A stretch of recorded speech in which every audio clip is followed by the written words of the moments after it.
Welcome back, everyone. I'm the Bad Luck Gamer, and today we have the first of the rest of the classes. So all the big changes for Player Core 2 has finished. The rest of the classes got some slight tuning, do feel a little bit better, and I gotta say, Barbarian, woof! Barbarian's coming in swinging, making out like a bandit in Player Core 2, pretty much shoring up all their weaknesses and making them hit harder, which is insane. I didn't think Barbarian needed the keys to the castle, but we're all in their brutal reign, and I'm all here for it. But before we get to the changes in Barbarian, I do want to preface this video with Paizo did send me a PDF version of Player Core 2, but this is not sponsored content. So if you watched my Oracle video, you know all thoughts and opinions are my own. So you don't got to worry about that. Though, if we're talking about partnerships, this video is partnered with Into the AM. I don't know why there's literally no green on this shirt. You can see, like, if I don't know.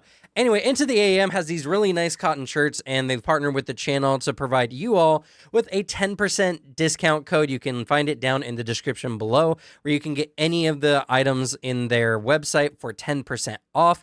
And they even have this killer deal where you can get 3 of the graphic tees, like this Bigfoot one here, which is this nice cottony one. It hasn't had any shrinkage so far. The graphic itself has not had any wear and tear, despite going through the wash a few times.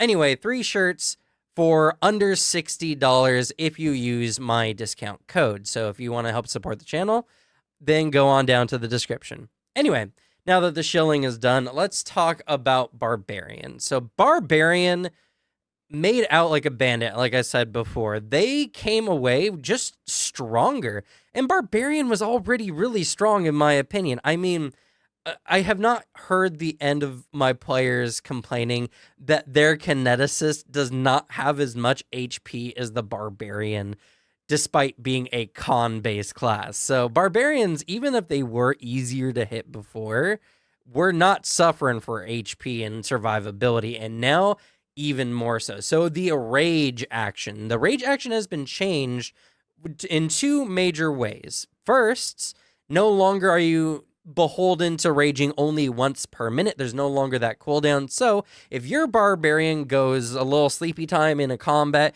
you can now get back up and rage that your nap was interrupted. But also, they no longer have a typeless -1 AC penalty, which is huge, because now Barbarian's HP just means that much more. They are less likely to get crit. They take essentially 5% less damage because of this. And that penalty was typeless before, which I don't think a lot of people really grasp how negative of a thing that can be in the game. When you can get status and circumstance penalties to your AC super easily during the course of a combat, a Barbarian was eating crits to the face like no other. So now Barbarian is generally, anyway, tankier. Not by, I would say, a substantial amount, but 5% damage in a fight that has, hundreds of damage swinging every round does start adding up over time. In addition to this, Paizo thought that Barbarians weren't angry enough. So Barbarians are angry even just as combat starts. So now with the new quick tempered action, Barbarians as a free action when they roll initiative can just get angry. This is really good. It means your Barbarian is getting your temp HP right when a battle starts typically, and you don't need to waste an action raging in the early game, which makes the Barbarian overall even more powerful. Like, the thing about this is your first turn typically as a Barbarian would be rage, stride, strike. Now it's stride, strike, strike. That's twice the potential damage in a round in your first round of combat, which is a big buff, honestly. Considering most combats don't last much more than a few rounds, that's actually a substantial increase to Barbarian damage, actually. Not only are the Barbarians driving the pain bus down to Ouch Town for the enemies, but now they're doing it with the pedal to the metal. As at level 3, we gained Furious Footfalls, which used to be a feat which whenever you raged, you gain a +10 status bonus to movement, which was called fast movement. Now they get a +5 status bonus all the time and 10 raging just as a general class feature. And oh, I did miss something with Quick Tempered. So Quick Tempered doesn't work if you're wearing anything more than heavy armor. So you can't wear heavy armor with Quick Tempered early game. That's going to be solved a little bit later. I'd forgotten about it until just now. But yeah, so you can't go heavy metal barbarian right out the gate, but you can later. And that's definitely something to talk about. But let's do the class features first. Furious Footfalls did come at the loss of Deny Advantage, which prevented you from being essentially off guard to enemies of your level or lower in most situations, except if they feinted you. But now that's no longer the case. And I think that was mostly there to prevent barbarians from getting utterly stomped in the early game. But now that they don't have an AC penalty to their rage standardly, there was really no need for such a feature. So honestly, if I was to weigh this between Furious Footfalls, I would say I would take Furious Footfalls. I think barbarians don't need to worry about their HP anyway, so being a little bit off guard during combat is not going to cause anyone any problems.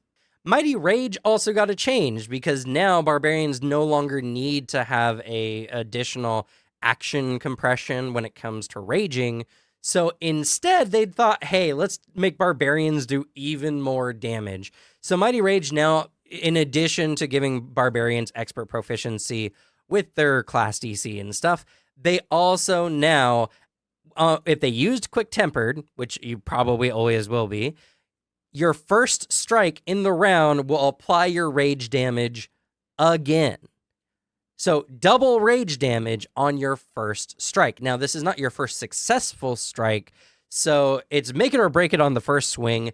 But I mean, come on. Once a barbarian gets into like the mid to late game, that's a bunch of bonus damage. About 13 now to 18 bonus damage on the first swing of combat. That's insane. That's a whole extra attack for most other characters, honestly. So yeah, barbarians are eating good. And this is just the class features. We haven't even talked about any of the instinct changes or the feats. Now, at level 17, their Quick Rage feat, which allowed them to rage again without needing to wait a minute, which, to be honest, I don't think anyone really cared about that, if I'm being frank. I mean, maybe you guys had some much harder combats in the late game and your barbarians were going down, but I mean, it's a barbarian. They have so much HP and temp HP thrown at the wall that I find that hard. But now, at the very least, since the rage limitation is not a thing anymore, they now just can get their temp HP back if they rage again in that 1 minute timer. With the same stipulation that you have to spend at least one full turn not raging to get it back, which does suck a little bit in this instance, but I mean, come on, it's not really a big deal. And honestly, this just means that if a barbarian does go unconscious, when you pop them back up after being out for a round, they are going to rage like the world's angriest toddler and throw everyone in the room around with the extra temp HP, just making them again a threat, even though the enemies worked so hard to get them down. It's actually astonishing, really, what just a small change to one feature can really do to the class in general. I mean, the AC buff also being really good, but now that they don't have this rage timer, the only thing those features could apply to is the temp HP, which is scary. So similar to how many of the other classes have had it before, they've had some name changes on their general features, though nothing about those features changed. I know, I double checked. So lightning reflexes were changed to reflex expertise. Heightened senses were changed to perception mastery. And Armor of Fury has been changed to armor mastery. Now, everyone, I made a bit of a stink about this in the last video, and everyone has been giving their own thoughts, but literally the Barbarian has done the opposite many classes done. So some classes like Oracle, they added Mysterious to some of the names, but now for Barbarian, Fury has been removed from many of their features. So I don't know. I don't think anyone knows. The things just changed. Maybe they were the same before in 3.5, as some people have mentioned. And I don't know. I figured I'd mention it. I think it's an interesting conversation to have. It really doesn't change anything, and no one really remembers their names unless they're looking at their level ups anyway. So it's not a big deal.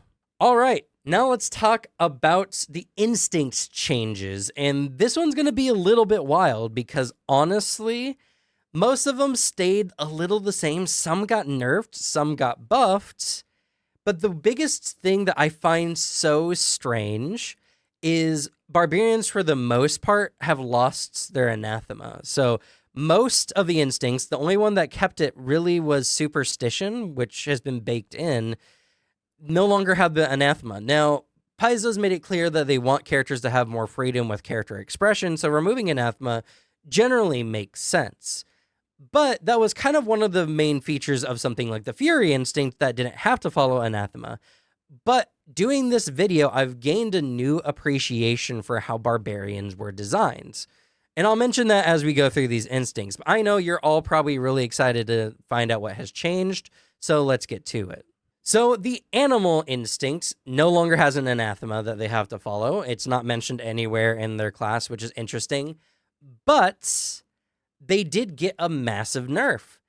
They can no longer use weapons while they're raging, which is such a strange change in my opinion. Now, Animal did have some really good feats and got some very good buffs overall, so I think this is kind of a balancing factor. But yeah, so no longer can they use weapons while raging, which is very strange. Also, weird nerf, but Deer and Frog no longer get reach when you get your specialization ability, which is something that I figured I would mention, but I mean, in all honesty, who's really going a Frog Barbarian? I mean, I've seen the builds, I know, but like, it's still kind of silly.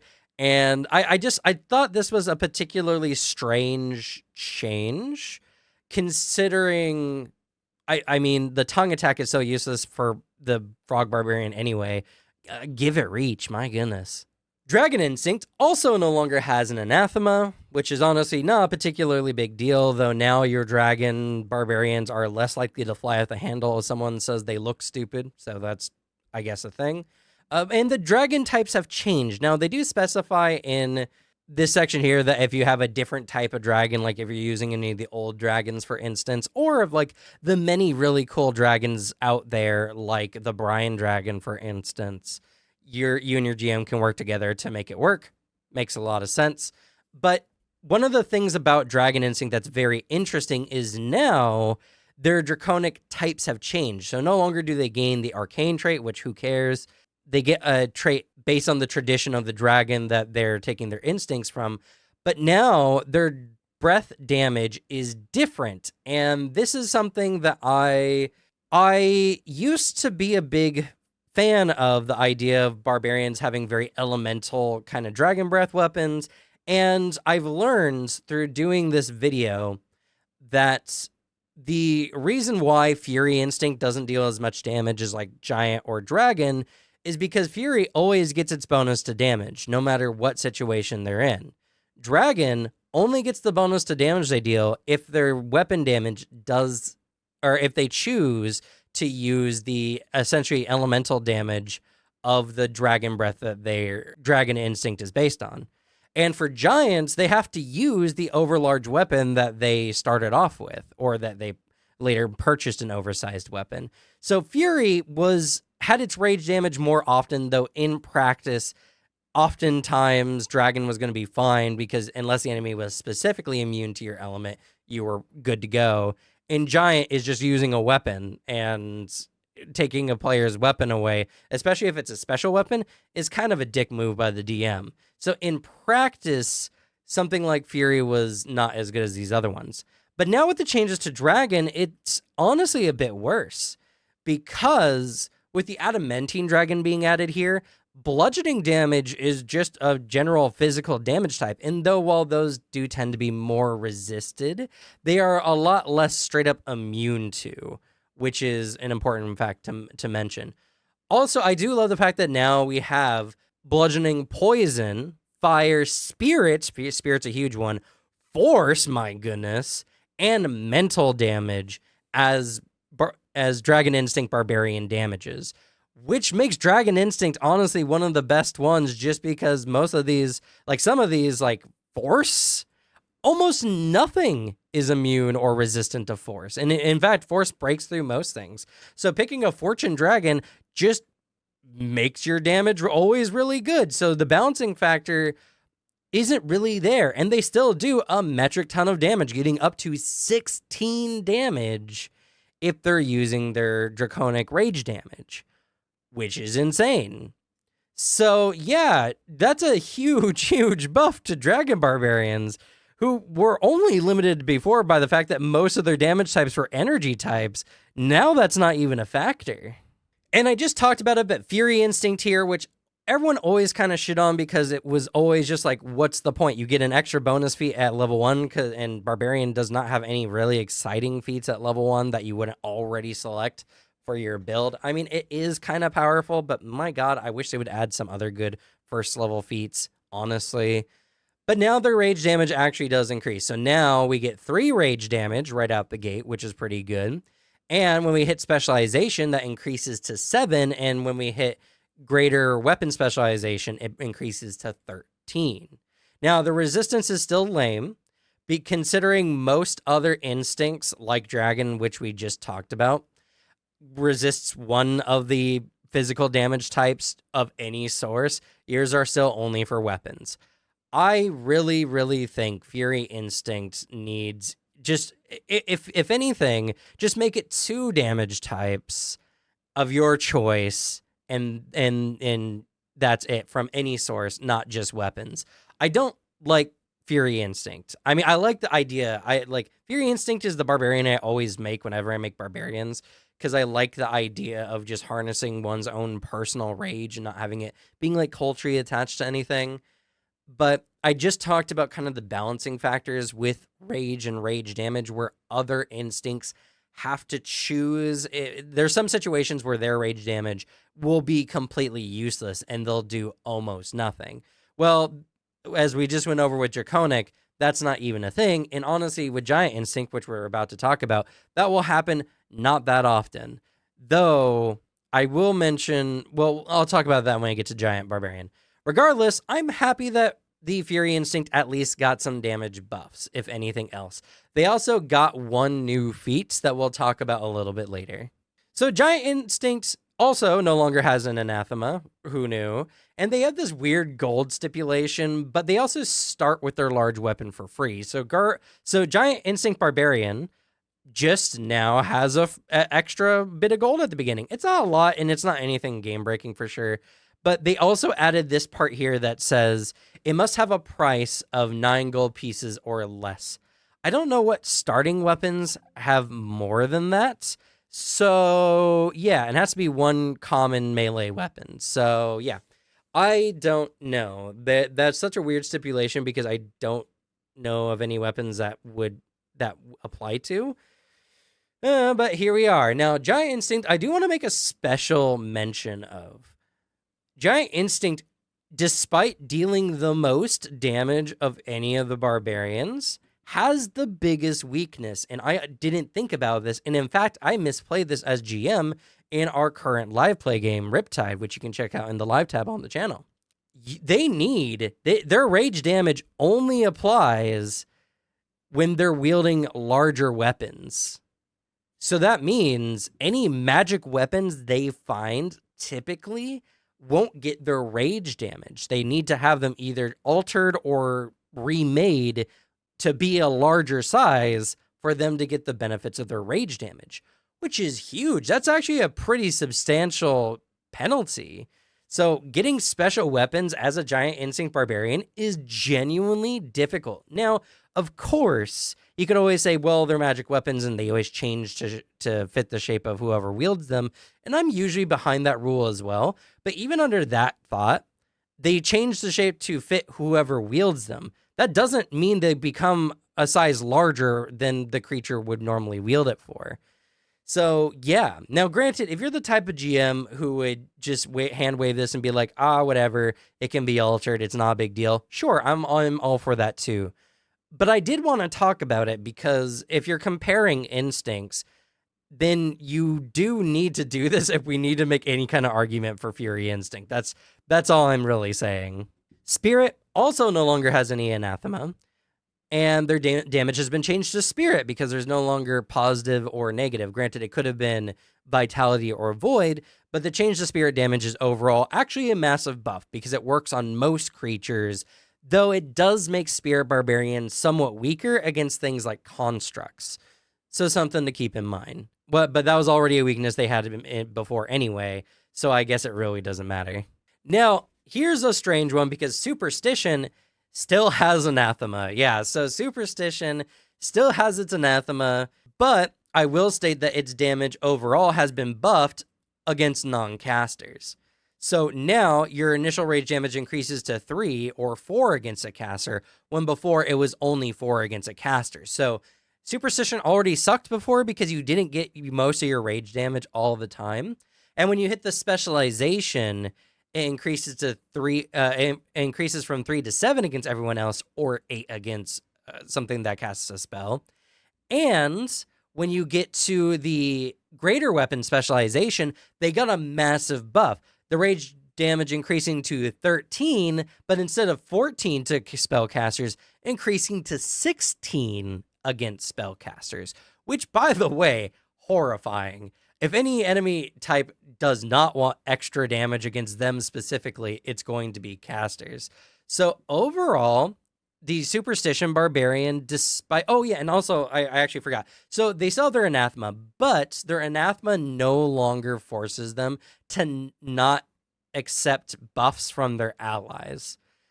Though, if you do willingly accept one, you are now perpetually frightened for as long as you're under the spell's effect, which does negate a lot of spells against you. Does that still suck? Yeah. Does the extra rage damage really help? Oh, yeah.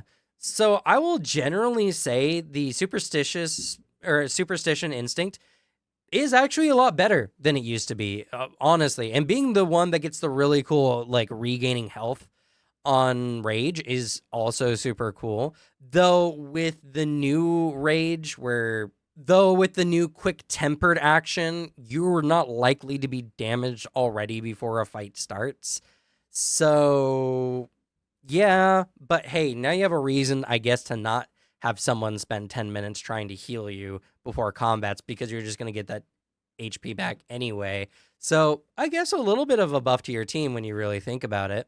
All right, so we're done with the class general features and base subclass features.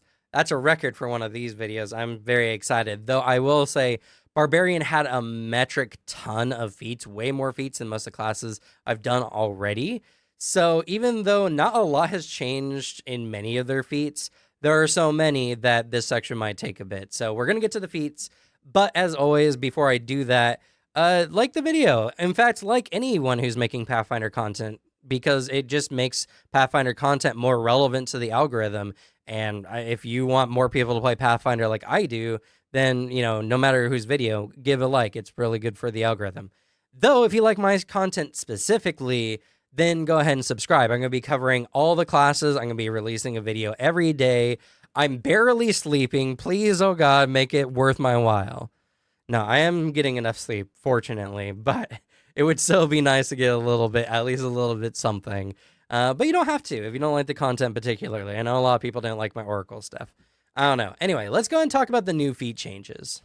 All right, starting off with, we actually don't have any level 1 feat changes. Man, Fury Instinct was really hoping we were going to get something real cool at first levels. Like they could double up with Raging Intimidation, huh? Oh, well. So Acute Scent, small change, but you no longer are required to have Acute Vision in order to pick this feat up. Honestly, that makes a ton of sense. It's really good. So yeah, if you no longer care about having dark vision, now you can get a sense, which I think is only good. Also at level 2 here, Barbarians just picked up a whole new feat. They stole from the Fighter's Sandbox and took Intimidating Strike. Now, honestly, this makes complete sense. And in fact, I would say Barbarian needed Intimidating Strike more than Fighter ever did, if I'm going to be honest with you. So yeah, Intimidating Strike is a really good early level feat on a Barbarian, in my honest opinion. So a very solid pickup for Barbarian here. Also at level 2, there was a change to Second Wind because now we don't have to worry about raging again within a certain limit. So now when we use Second Wind, we can get our temp HP back rather than another rage, with the same stipulation that we become fatigued until we rest for 10 minutes. Now, that's, in my eyes, I mean, I was never a big fan of Second Wind anyway. I guess early game it was pretty good if you got knocked out, but it very quickly was outdone by some later feats anyway. And this kind of the same thing with Second Wind now. There are much better feats later for regaining your temp HP than this, and they don't cause you to be fatigued. So early game, not too terrible. I don't know how often you're raging multiple times in a fight, but it's the early game, so you might be going down a lot more. This is kind of the thing, actually, with these kind of feats that I find it hard to talk about. A lot of people have a wide range of difference when it comes to general combat experience. It does seem like there's this prevalent idea in a lot of Pathfinder games to have always challenging encounters.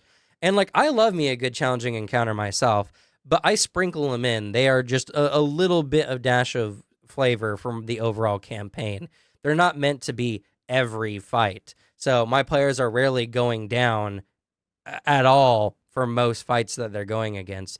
So that makes Second Wind to me not particularly interesting feats. But for you guys, it's probably a lot more enticing if you're playing in a somewhat harder game. So I wanted to make mention of that because if you don't like my opinion on it, it's probably just because we're playing in radically different types of games, which, you know, there's nothing really wrong with that, but we just will value different feats for that. All right, so we got a new feat here at level 4 for Fury Instinct. Oh, good. This has got to be great, right?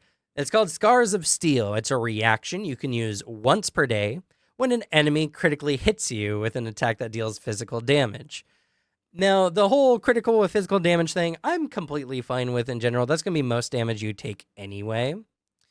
But it is required that you take a critical hit, which is actually a little harder now with the new changes, which is kind of funny. Now, what you do is, as a part of this reaction, you flex your muscles really hard and you resist an amount of the triggering damage equal to your Constitution modifier plus half your level. That's honestly not a small amount of damage. At this level, that would probably be, if you're going +3 to your Constitution, 5 damage being reduced off of a critical. That's honestly not too bad.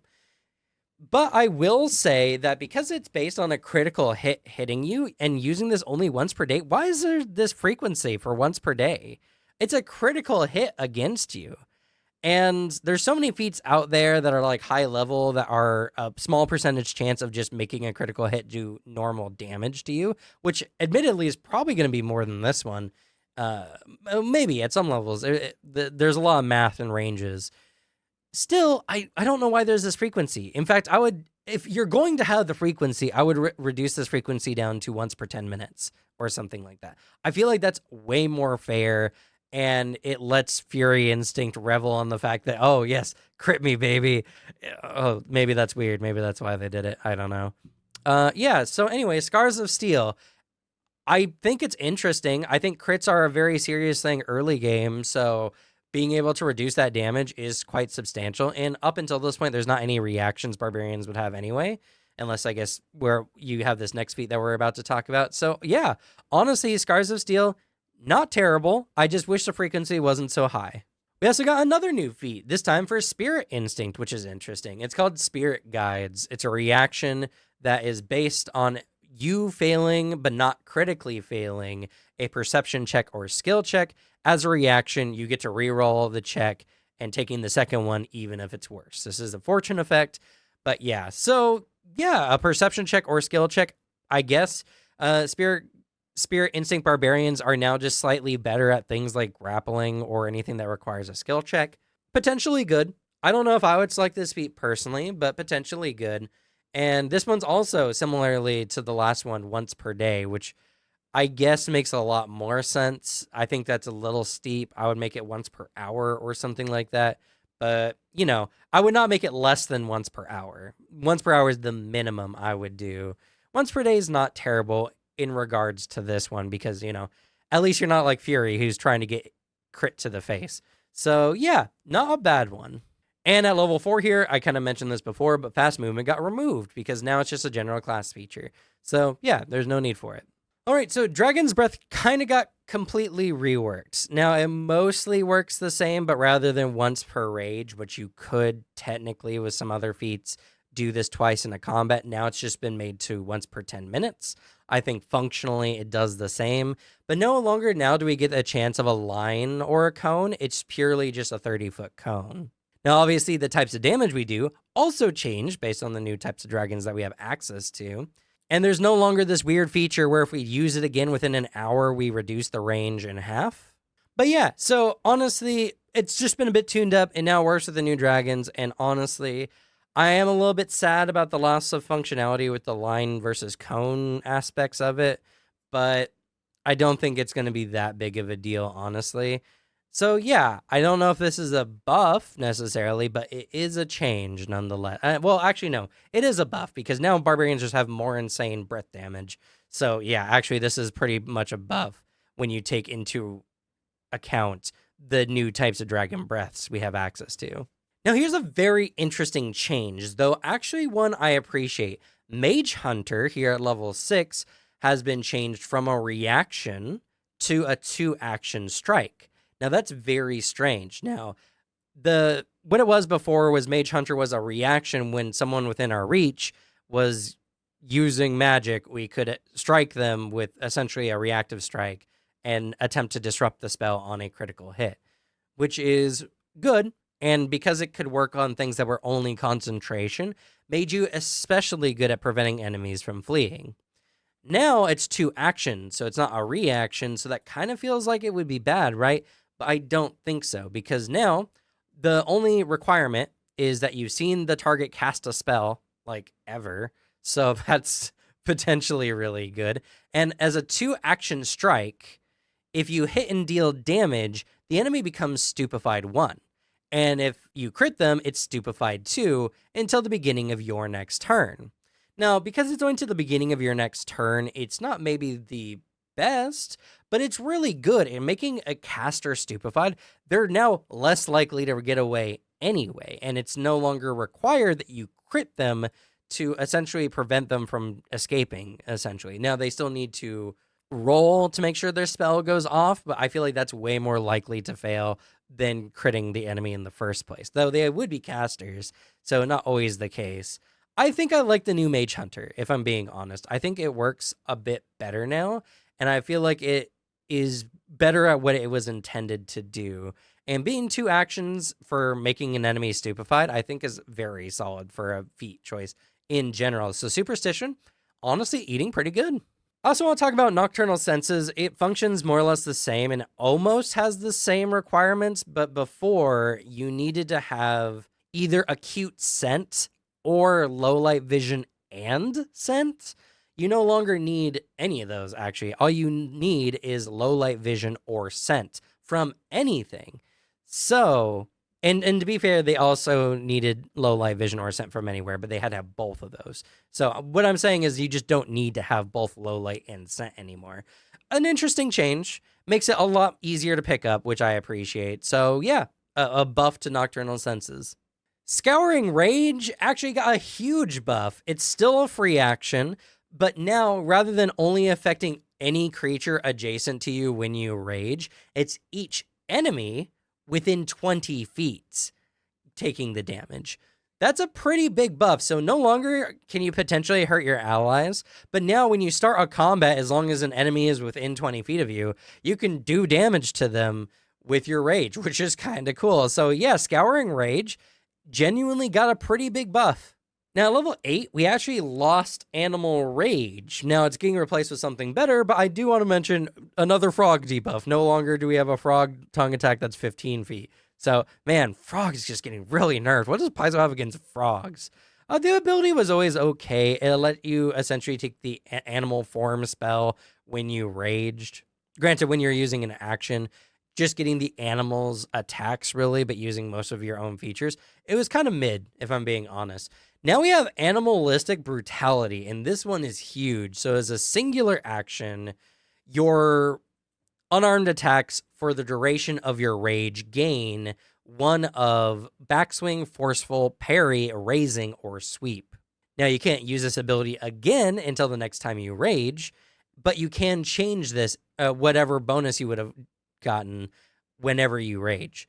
So, that being the case, animalistic brutality just makes animal instinct that much better, because now you can add some really good traits to some of the really massive damage. I mean, a lot of the animal damage was D12's damage, which is massive. In addition to now these extra traits like forceful and backswing, there's a lot in sweep. Sweep's actually really huge if you're going a cleave build with animalistic or with an animal instinct barbarian. So that being the case, this is just a massive buff in my eyes. I don't see anyone really missing Animal Rage, but I don't know. Maybe someone in the comments will let me know that Animal Rage is actually their favorite feat, and now they're devastated and they can't play it ever again, even though they could if they just talk to their GM. I don't know. Anyway, I think this is just a huge buff. Talking about really big buffs here at level 8, we also got a really big buff to Instinctive Strike. So Instinctive Strike got 2 major factors changed about it. No longer is it a unique strike, but now no longer is it a unique strike. So it applies to any kind of strike you want to do against an enemy who's currently being concealed. But it's no longer 2 actions as well. So I should do that in the other order because that doesn't make sense. So it's no longer 2 actions, and that makes it also no longer a specific strike. So now, with Instinctive Strike, we can make any kind of strike against an opponent who we're detecting through scent or whatever and get the benefits of the feat, which is pretty substantial. So I actually really like this change, and it makes Instinctive Strike way more appealing of a feat than it used to be before. We also got a new feat here at level 8, Invulnerable Rager. This just lets us use heavy armor, and it lets us use heavy armor with Quick Tempered. I did mention this before. But yeah, so if you want to go the Iron Juggernaut style build, then you'll need to pick up Invulnerable Rager at level 8. That's honestly not a big deal, and because we can get armor training proficiency without having to go into something like Bastion, I think this is a very solid pickup. No, not Bastion, sorry. Sentinel. Sentinel is the one that let you use armors. They mean the same thing, Sentinel and Bastion, but they're one's for shields, one's for armor. Anyway, so yeah, this one's very solid. I think Invulnerable Rager is going to be in a lot of people's builds. I mean, it just lets you wear more armor and can use it with the Quick Tempered action, which is also really good. So yeah, the only ones who are not going to really want this is Animal Instinct, but they got their own stuff going on, so they don't really need Invulnerable Rager, if I'm being honest. Renewed Vigor is another feat that we're seeing a bit of a buff to, because obviously Barbarians needed buff, such a weak class. So now, in addition to the ability to regain temp HP equal to half our level plus con modifier, if in the same round that we're using this, we had made an attack action, it doesn't even have to hit. We can increase the number of temp HP we're getting from this particular action to our level plus constitution modifier, which is very substantial. So yeah, there's really no reason to not to use this like at the end of your turn when you've already made your attacks. Like most of the time, you're just going to get now your level rather than half your level plus con modifier. So legitimately, Renewed Vigor just got a straight buff.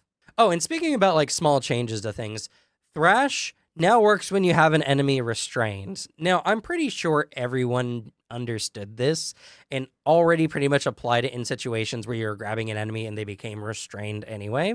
But if you have anything else that can restrain an enemy, that works here now too. So yeah, Thrash technically getting a buff, now applying to the restrained condition in addition to grabbed.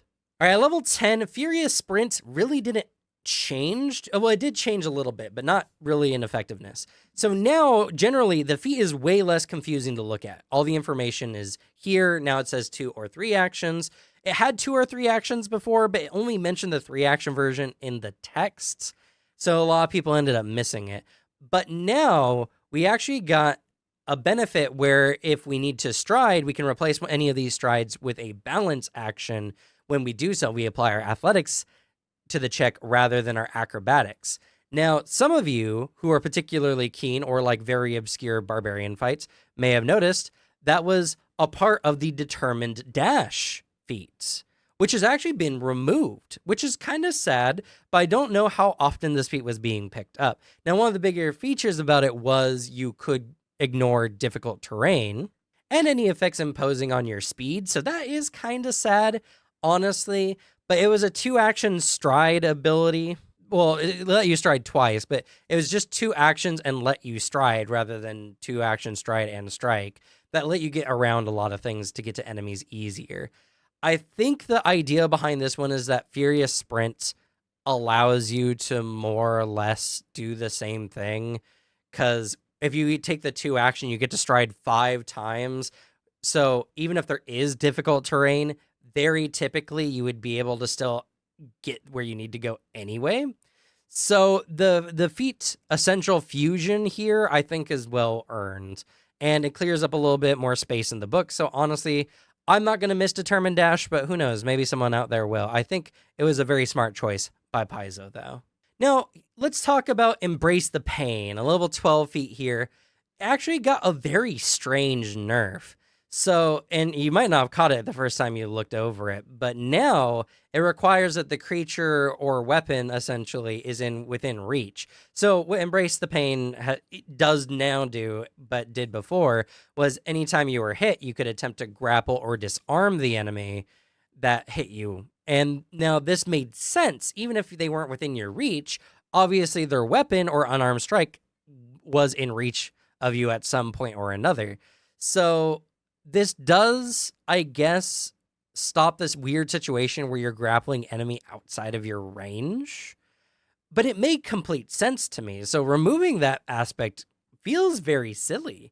I don't see it being game breaking in particular. So yeah, a strange nerf to Embrace the Pain. Not a feat I was very particularly eager to pick up at any time, but it made sense for when you consider the context of this change. So yeah, I don't know. A very strange one. Now, jumping up here to level 14, I want to talk about Vengeful Strike. So Vengeful Strike got buffed, and now whenever you crit with Vengeful Strike, the Vengeful Strike becomes a free action rather than a reaction. That's actually a pretty substantial buff, especially considering this works off of Come and Get Me. So yeah, I really think this particular feat is really, really good, first of all, because the only trigger requirement is that a creature within your reach succeeds at an attack against you. They don't even have to actually technically do damage. And now you can you can sometimes get a free reaction out of this. Now, that's really good. So a very good buff to Vengeful Strike. But I want to make special mention of Furious Vengeance. You know, the level 16, so a level or 2 levels higher, Fury Instinct feats that has not changed from what it was before. But I want to make special mention because it does essentially the same thing, only worse. Furious Vengeance requires that an enemy within your reach critically hits you, and then you get to make a strike against them. Sure, you're not under the effects of Come and Get Me anyway, but Fury Instinct would rather take Come and Get Me because it makes you more vulnerable, so you can get crit more often to use your special get crit in the face reactions. But they would rather take Vengeful Strike so they have at least a chance to, well, one, to do it when they're not crit, but also to get it as a potential free action as well. So I legitimately don't know why a Fury Instinct wouldn't take Furious Vengeance unless they absolutely refuse to take Come and Get Me. So yeah, a kind of another ding against Fury Instinct. Man, I really want to like Fury Instinct. I really, really do. But in practice, it just is really hard. Another level 16 feat we're going to talk about today, though, is Desperate Wrath. Now, this feat is insane. Insane because it turns your Barbarian into a fighter. Yeah, like legitimately. So when you are at half or lower your maximum HP, as a free action, when you start your turn, you get a +2 circumstance bonus to your attack rolls, and a -1 penalty to your AC, and a -1 penalty to your saving throws. Legitimately, the penalty to AC was something Barbarians had before anyway while raging, so that's just a non-factor. So this makes you get a +2 to your attack rolls granted at half HP, with the only major penalty to this being having a -1 penalty to your saves. Now, this bonus does end whenever your rage ends, or if you ever become higher than half your HP, but there's no limit to the number of times you can do this. So even if you get healed and lose the benefits, if you go back down, you can just, at the beginning of your turn, free action, Desperate Wrath. So that's a huge, huge buff. It's massive because Barbarians no longer have to worry about the -1 AC penalty, which would have stacked with this before, by the way. So they don't have to worry about that anymore. So just a -1 just to get or not just to get a +2 circumstance bonus to attack rolls is insane. The -1 penalty to saves is admittedly kind of rough. I will say that is a trade-off, and I'm not saying this particular one is unbalanced, but woof, that is a really good feat, and is probably going to be a must-take for a lot of Barbarians out there. Also here at level 16, we got a new change to Dragon Transformation. While it stays mostly the same, there is a line here I want to particularly read. Add the temporary hit points from Dragon Form to any you already have from entering Rage or any other action with the Rage trait. So that's a pretty big buff. That means Dragon Instinct Barbarians can double up on temp HP buffs in this somewhat niche scenario. You do have to have Dragon's Rage wings prior, but still, I mean, your Dragon Instinct Barbarian, of course he would take that. So a pretty substantial buff, honestly. That's just a bunch more extra temp HP, making Dragon Instinct Barbarians way rougher to take down once they transform, which makes a lot of sense. So honestly, one I think is a really cool buff, honestly. That's really good. At level 18, we got Whirlwind Toss. Now, this, for everyone who is playing a Thrash Barbarian build, first of all, I want to say thank you. I love the imagery behind a Barbarian thrashing an enemy around, knocking them into their allies. It's hilarious. It's so good, and now we have a great feat at level 18 just for you guys, and no Barbarians out there deserve this more. So this allows you to essentially use the collateral thrash feature against all enemies who are adjacent to you. Now, the wording here is really confusing at the very end, and it took a minute for me to actually fully parse what this was trying to say. It says, if the enemy you chose for collateral thrash is also adjacent to you, it only attempts one save and takes the damage only once. I was really confused what that was trying to say before, but when you actually read Collateral Thrash, which I'm going to actually put up here just for your guys' sake, Collateral Thrash allows you to target an enemy who is adjacent to the enemy that you're thrashing. So the enemy might be actually out of your reach, like behind the enemy if they were in a line, for instance. And so what this dialogue is trying to say here, or what this text is trying to say, is if that enemy that you were hitting with Collateral Thrash was already adjacent to you, it doesn't get hit by this twice, is more or less what it's trying to say. A very weird way, and honestly a kind of bad way of wording it, but if anyone was confused by this text, trust me, I was too. So yeah, whoever you're targeting with Collateral Thrash can only suffer the effects of the Thrash effect essentially once, is what they're trying to say here. So not too much, a really cool feat, and honestly, I love the idea of a giant Instinct Barbarian grabbing an enemy and the swoosh, airplaning them through all the enemies who are adjacent to them. I think that's really, really funny. So yeah, a really cool feat. The next feat I'm going to mention here is not new by any means and is actually not changed from what it was before, but Annihilating Swing is now core. It used to be in Extinction Curse and Adventure Path, and now they've made it core. I don't know how relevant that is, but that probably is really relevant to people who play in Pathfinder Society. So if you're in Society play, let me know. Is this a pretty big change for you guys or not? I'm not personally sure because I don't participate in Society, but that seems like it would be really good making it core. And the last feat I want to mention here today is Contagious Rage. Contagious Rage got nerfed, kind of. So now Contagious Rage does all the same things that it did before, but it now imposes any specific restrictions that your rage has to your allies who accept it. Now, that's mostly only relevant to Superstition that does have an anathema, but that also actually makes it specific to anyone who, if you are a Animal Instinct Barbarian, your allies lose the access to the weapons they would be wielding. Something that I figured was worth mentioning. So yeah, Contagious Rage now imposes any kind of restrictions to your rage ability onto your allies.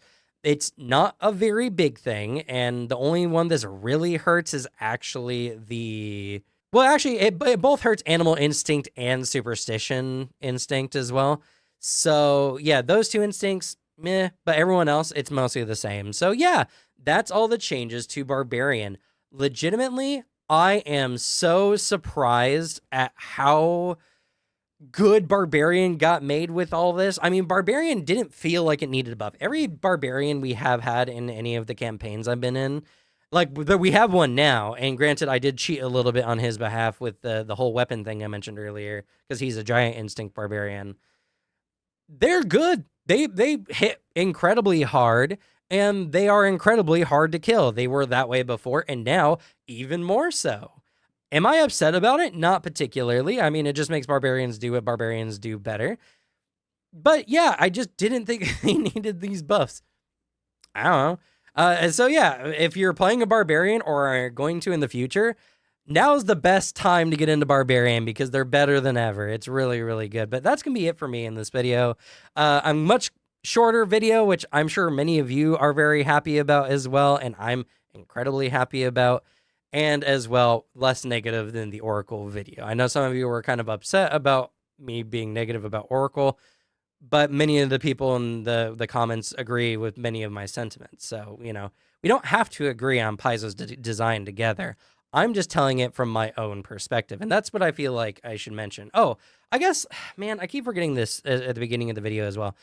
If I don't mention any feats in these videos, nothing changed with those feats in particular. So if a feat didn't get mentioned, it is probably the same as it was before, and also player cores are only using the advanced player's guide mostly. I guess we saw with Annihilating Swing, that's not the case. But advanced player's guide and the original core book. So anything that was outside of those books were not changed by the remaster project here. So good. I've said all I meant to say. I'll get back to work. I forgot to add the timestamps to the last video. I was so tired when I posted that video. I've been working really hard to get these videos out. So, you know, buy a shirt, subscribe to the channel. If you're feeling generous, I would appreciate it. You don't have to, of course. That's going to be it for me, though. Thank you all so much for watching. Good luck with your games. Leave the bad luck to me, and I'll see y'all next time. Bye.